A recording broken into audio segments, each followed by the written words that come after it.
लता मंगेशकर संगीत की वह अमूल्य धरोहर है जिनकी आवाज ने न केवल भारत बल्कि पूरी दुनिया को मंत्रमुग्ध किया। उनकी आवाज में एक ऐसा जादू था जो हर उम्र और हर पीढ़ी के दिलों में उतर गया। अगर संगीत एक पूजा है तो लता मंगेशकर उसकी देवी हैं। उनकी गायकी के सफर ने संगीत प्रेमियों को उस दुनिया में पहुंचाया जहां शब्द नहीं, सुर बोलते हैं। उनका जन्म 28 सितंबर 1929 को मध्य प्रदेश के इंदौर शहर में हुआ था। एक साधारण मराठी ब्राह्मण परिवार में जन्मी लता मंगेशकर को संगीत विरासत में मिला। उनके पिता पंडित दीनानाथ मंगेशकर एक प्रसिद्ध शास्त्रीय गायक और रंगमंच कलाकार थे। बचपन में ही लता जी ने अपने पिता से संगीत की प्रारंभिक शिक्षा प्राप्त की। दीनानाथ जी न केवल एक कुशल गायक थे बल्कि उन्होंने अपनी बेटी को भी संगीत की बारीकियां सिखाईं। लता जी का नाम पहले हेमा था, लेकिन बाद में उनके पिता ने उन्हें लता नाम दिया, जो उनके एक नाटक के पात्र से प्रेरित था। लता जी के जीवन का प्रारंभिक दौर संघर्षों से भरा हुआ था। जब वह सिर्फ 13 साल की थी, तब उनके पिता का देहांत हो गया।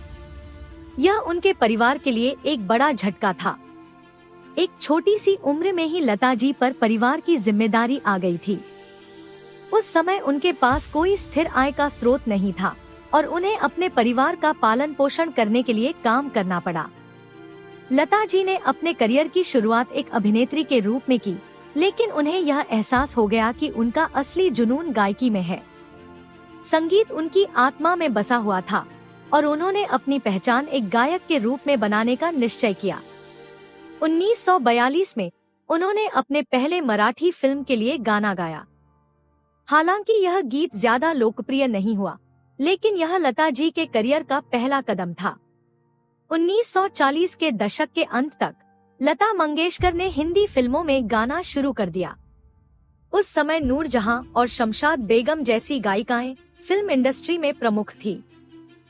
लता जी की आवाज उस समय की पारंपरिक आवाजों से अलग थी। उनकी आवाज में एक मिठास और नाजुकता थी जो सुनने वाले के दिल को छू जाती थी। हालांकि शुरुआत में उन्हें अपने लिए जगह बनाना मुश्किल हुआ।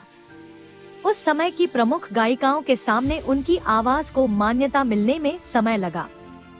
उनके करियर में एक बड़ा मोड़ आया जब उन्हें 1949 में फिल्म महल में आएगा आने वाला गीत गाने का मौका मिला। यह गीत बहुत लोकप्रिय हुआ और लता मंगेशकर की आवाज ने सभी को अपना दीवाना बना दिया। इसके बाद लता जी ने कभी पीछे मुड़कर नहीं देखा। एक के बाद एक सुपरहिट गानों की कतार लग गई और वह हिंदी फिल्म इंडस्ट्री की सबसे बड़ी गायिका बन गई। उनकी आवाज ने फिल्मों को एक नई पहचान दी और वह हर संगीतकार की पहली पसंद बन गई। 1950 और 60 के दशक में लता मंगेशकर ने भारतीय संगीत के हर बड़े संगीतकार के साथ काम किया।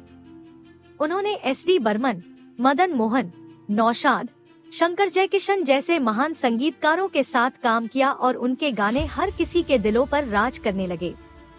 उनकी गायकी में एक गहराई थी जो हर गीत को विशेष बना देती थी। चाहे वह रोमांटिक गाने हों, भक्ति गीत हो या देशभक्ति के गीत, लता मंगेशकर की आवाज हर मूड और भावना को व्यक्त करने में सक्षम थी। उनकी आवाज में वह जादू था जो किसी भी गीत को अमर बना देता था। लता जी का गायन सिर्फ सुर और ताल का मेल नहीं था, बल्कि उसमें आत्मा की गहराई छिपी हुई थी। यही कारण था कि उनके गाए हुए गाने सिर्फ कानों को नहीं, बल्कि दिलों को भी छू जाते थे। लता मंगेशकर की गायकी की सबसे बड़ी खासियत यह थी कि उन्होंने हर दौर के संगीतकारों के साथ तालमेल बिठाया और हर शैली के गानों को अपनी आवाज दी। उन्होंने अपने करियर में 36 से अधिक भाषाओं में गाने गाए हैं।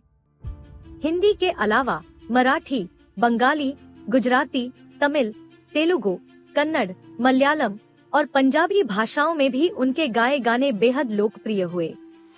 उनके कुछ अमर गीतों में लग जा गले, प्यार किया तो डरना क्या, तुम ही मेरे मंदिर, ए मेरे वतन के लोगों शामिल हैं।